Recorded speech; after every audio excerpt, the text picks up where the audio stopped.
What makes a villain truly dangerous? Is it power? Is it intelligence? Or is it chaos? No. The most dangerous villains are the ones who make you stop and think. Wait, they actually have a point. Because the best villains don't see themselves as villains or evil. They see themselves as heroes.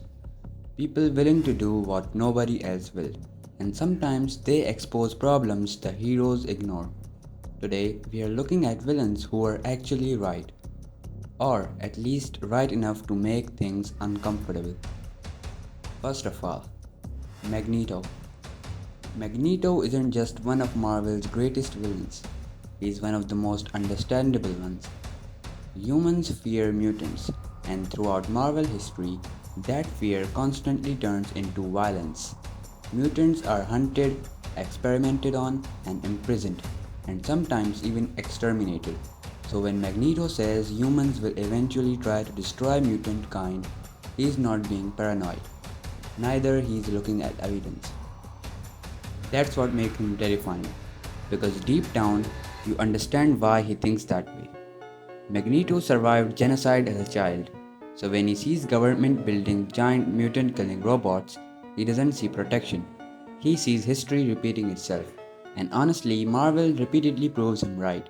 But the tragedy of Magneto is that his fear slowly becomes hatred. He stops fighting for equality and starts believing mutants should rule over humans. That's why he's such a brilliant villain, because he begins as a victim and slowly becomes the oppressor he feared. Now, Doctor Doom. Doctor Doom believes humanity needs a ruler, and according to Marvel, he might actually be correct. Doom looks at the world and sees endless corruption, war, greed, political failure, and constant chaos. So, from his perspective, freedom is the problem. He believes humanity destroys itself because ordinary people are flawed, and unlike most villains, Doom actually proves he can govern successfully.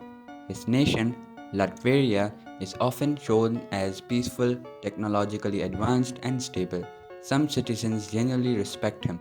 That's what makes Doom different from general evil dictators. He is not destroying the world for fun. He truly believes only someone intelligent enough can save it, someone like him. But Doom's biggest weakness isn't anger, it's ego. He doesn't just want peace, he wants control. He believes nobody deserves power except him, and that's what transforms a genius into a tyrant.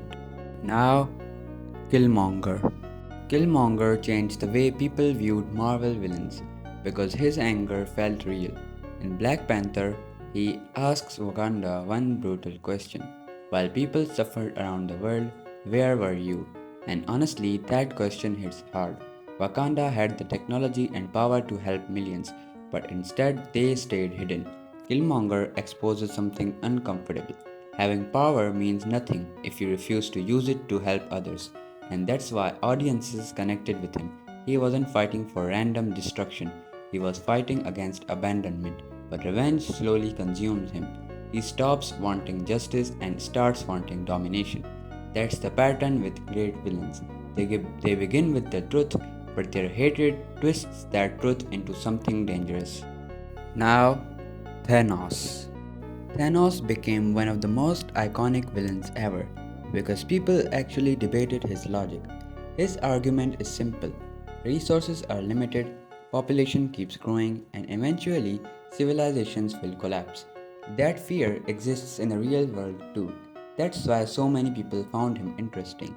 But Thanos' logic completely falls apart the moment you think deeper, because with nearly infinite power, he could have created more resources, he could have eliminated poverty, he could have advanced civilizations, but instead he chose genocide, and that reveals the truth about Thanos.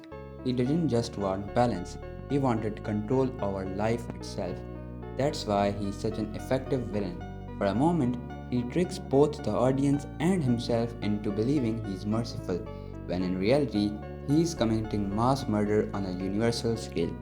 Now, Two Face. Now, Light Yagami. Light Yagami is probably the most dangerous villain on the list because his rise feels believable.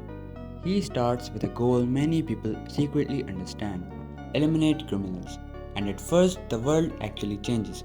Crime drops, people begin worshipping him. Some even see him as a savior. But slowly, light stops caring about justice and starts caring about being worshipped. He goes from punishing criminals to killing innocent people, detectives, allies, anyone who threatens his power.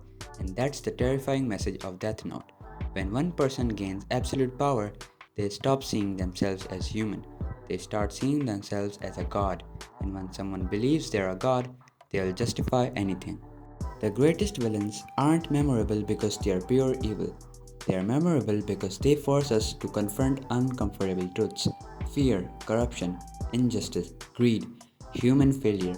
That's why villains like Magneto, Doom, and Killmonger stay iconic, because beneath all the violence, there's a piece of truth. And maybe that's what makes a villain truly dangerous: not their powers, not their intelligence, but the fact that one part or two parts of you understands them. So, which villain do you think was the most justified and which one went too far? Comment below and subscribe for more videos on comics, psychology, and fictional characters.